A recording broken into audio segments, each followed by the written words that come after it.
A necessidade crescente por novas tecnologias vem interferindo constantemente desde o século XIX. Por isso, no vídeo de hoje vamos aprender como se deu um processo científico e tecnológico que foi a Segunda Revolução Industrial. Então, em 1860, a Segunda Revolução Industrial, ela surgiu por causa da pressão dos movimentos operários e camponeses sobre a burguesia. Teve desenvolvimento de forças produtivas, inovações técnicas, descoberta da eletricidade, transformações de ferro em aço, avanço de meios de transporte, no caso que é ampliação de ferrovias, a invenção do automóvel e do avião. Também o desenvolvimento da indústria química, do esgotamento dos mecanismos já impulsionados pelaquela primeira revolução industrial que nós já estudamos. Nessa nova etapa, o emprego de energia elétrica, o uso da motor a combustão, os corantes sintéticos e a invenção do telégrafo, eles estipularam a exploração de novos mercados e a aceleração também do ritmo industrial. E dessa forma, a gente percebe que vários cientistas passaram a debruçar-se na elaboração de teorias e de máquinas capazes de reduzir os custos e o tempo de fabricação dos produtos, que consequentemente aumentaria a escala de consumo. A eletricidade, já conhecida um pouco antes desse período, mas também tinha seu uso restrito ao desenvolvimento de pesquisas laboratoriais, algo que não era comum de vermos, contudo passou também a ser utilizada como um tipo de energia que poderia ser transmitido a longas distâncias e geraria também um custo bem menor se a gente for comparar com o vapor. No ano de 1879, a criação da lâmpada incandescente estabeleceu um importante marco no sistema de iluminação dos grandes centros urbanos e industriais daquele período. O petróleo, que já tinha somente o uso para o funcionamento de sistemas de iluminação, passou a ter uma nova utilidade com a invenção do motor a combustão. Com isso, ao lado da eletricidade, esse mineral passou a estabelecer um ritmo de produção mais acelerado, que foi um total sucesso naquele período. Sobre tal aspecto, também não poderíamos deixar de destacar outras descobertas empreendidas no campo da química, que também contribuíram para essa nova etapa no capitalismo industrial. Tudo isso foi um grande marco de sucesso para aquela época. Novas experiências permitiram o aproveitamento de minérios, antes mesmo sem importância na obtenção de matéria-prima e outros maquinários. O aço e o alumínio foram largamente utilizados pela sua maior resistência e maleabilidade. Métodos mais simples de fabricação permitiram que o ácido sulfúrico e a solda cáustica fossem acessíveis.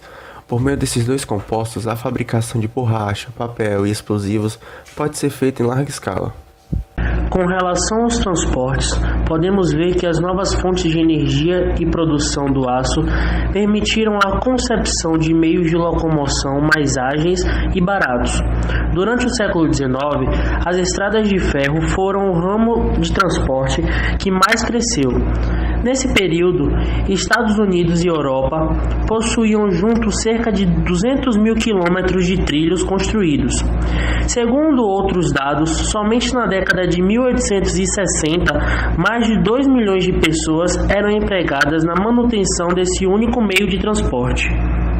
Independente de todas as inovações tecnológicas, a Segunda Revolução Industrial, como todas as outras revoluções, teve sim seus benefícios e seus malefícios. Referente aos benefícios, então a Segunda Revolução ela ajudou aquelas primeiras regiões a se desenvolverem muito rapidamente. Ela contribuiu em várias áreas. Uma área muito principal é a área de produção, porque com a Revolução ajudou a ter mais rapidez para se fazer produto.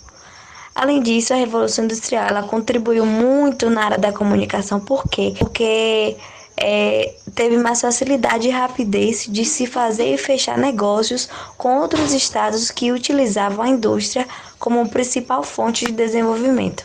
E referente aos malefícios, então, devido a todas aquelas máquinas substituírem a mão de obra humana, a Revolução Industrial fez com que aumentasse o número de desempregados.